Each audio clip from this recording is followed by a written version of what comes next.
আসসালামু আলাইকুম ভিউয়ার্স, আশা করি সকলে ভালো আছেন। আপনাদের দোয়ায় আমি অনেক ভালো আছি। আজকে একটা নতুন সংযোগ দিচ্ছি।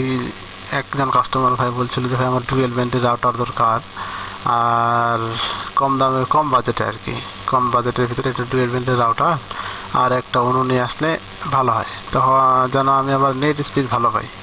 তখন আমি ওনাকে বললাম যে ভাই অনুটাও একটু বেশি দামের নিতে হবে, রাউটারটা কম দামের ভিতরে হলেও হবে, ডুয়েল ব্যান্ডেরই হবে, সমস্যা নাই। তখন এই প্রোডাক্টগুলো নিয়ে আসলাম, টিপি-লিঙ্ক এসি 1200 এবং ডাটা সিট অনু। দেখতে পাচ্ছেন আমি এখান থেকে খুলতেছি। এটা নেটওয়ার্ক খুবই বর্তমান সময়ে ভালো, দ্রুত ভালো যায়। এই যে এখানে দেখতে পাচ্ছেন এটা ল্যান্ড পোর্টেই আছে 4টা, এই রাউটারের ল্যান্ড পোর্ট 4টা আছে। এটা সাব রাউটারও ভালো সাপোর্ট দেয়, এক। আর 2 নাম্বার হচ্ছে 2 নম্বরটা হচ্ছে এটা আপনার মানে অনেক 3-4টা তাহলে যদি ল্যান্ড পোর্ট থাকে তাহলে 4টা আপনি সরাসরি পিসিতেও সংযোগ দিতে পারবেন এই রাউটার দিয়ে। অনেক রাউটারে আছে 2টা, 1টা, 3টা, কিন্তু এই রাউটারের আবার 4টা ল্যান্ড পোর্ট আছে। আপনারা দেখতে পাচ্ছেন আমি আনবক্সিং করলাম। আনবক্সিং করার পরে এখন আমরা করব, লাইন সংযোগ করব।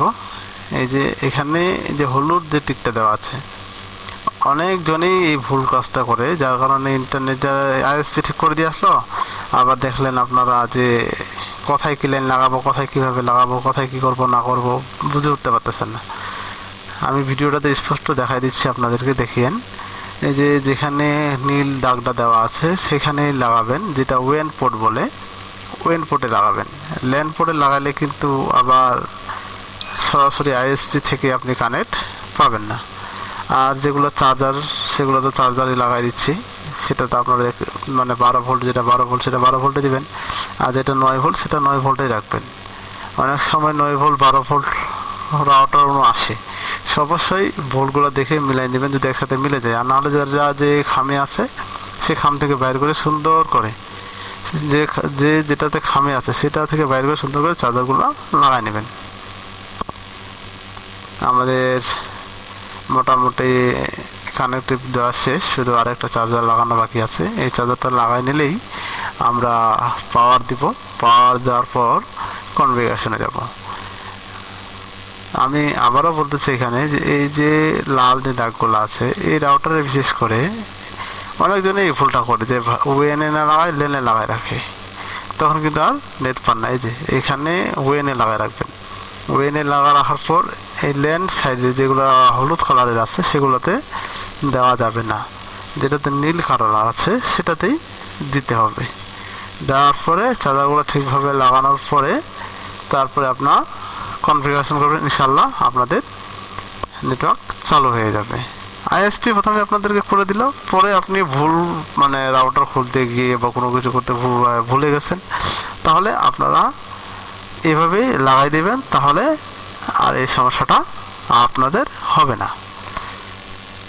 আমরা এখন পাওয়ারের সংযোগ দিব। পাওয়ারের সংযোগ দেওয়ার পর আমরা কনফিগারেশনে যাব। পাওয়ারের সংযোগ দিয়ে ফেললাম আমরা, এখন কনফিগারেশনে চলে গেলাম। যে কোনো ব্রাউজারে গিয়ে আপনার উপরে সার্চ দেবেন টিপি-লিঙ্কের, যেটা লিগালি সার্চ যে 192.168.0.1.0 এটা সার্চ দেওয়ার পরে আপনারা এরকম একটা ইন্টারফেসে লগ ইন করবেন।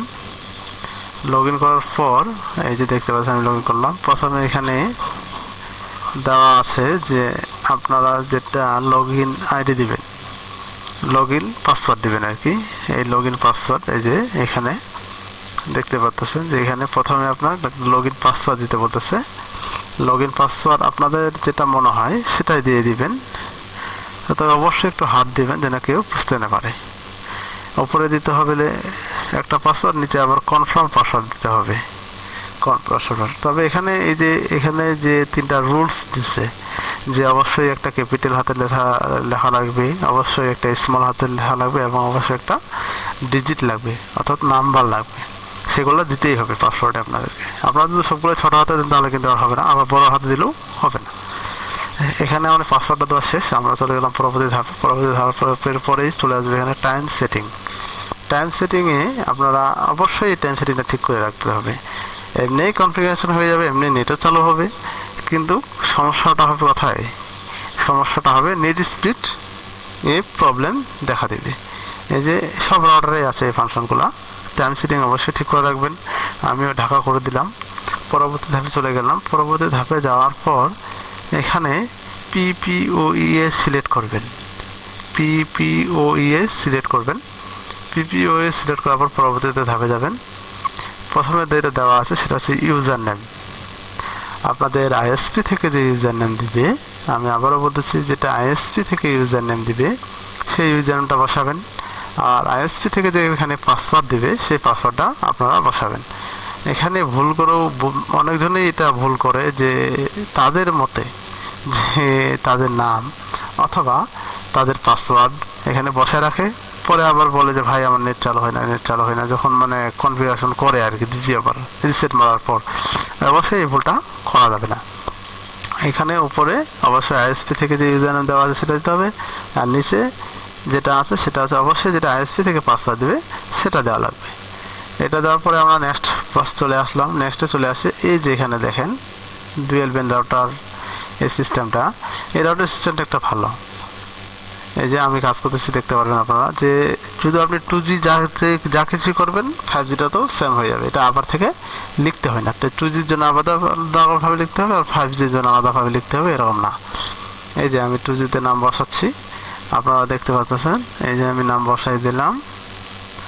এই যে দেখেন এখানে আমার নাম বসাচ্ছি। এই যে দেখেন এখানে আমি যে উপরে যে নামটা বসাচ্ছি 5Gতেও সেম নামটা চলে আসছে। এই সিস্টেমটা এই রাউটারটা খুব ভালো করছে যে 2Gতে যা বসাবেন 5Gতে অটোমেটিকলি তা বসে যাবে। এই যে আমি এখন পাসওয়ার্ড দিচ্ছি, 2Gতে যা পাসওয়ার্ড দেব 5Gতেও সেম পাসওয়ার্ড চলে আসবে। এই রাউটারটার এদিক দিয়ে খুব ভালো করছে।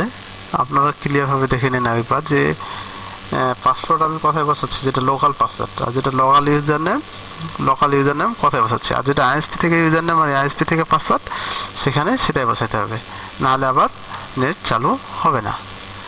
স্ক্রিনে বলতেছেন যে আমি কিন্তু শুধু 2Gটা চেঞ্জ করছি, 5Gটা কিন্তু করি নাই। অটোমেটিকলি 5Gটা চেঞ্জ হয়ে যাচ্ছে। এই সিস্টেমটা আবার অনেক ভালো।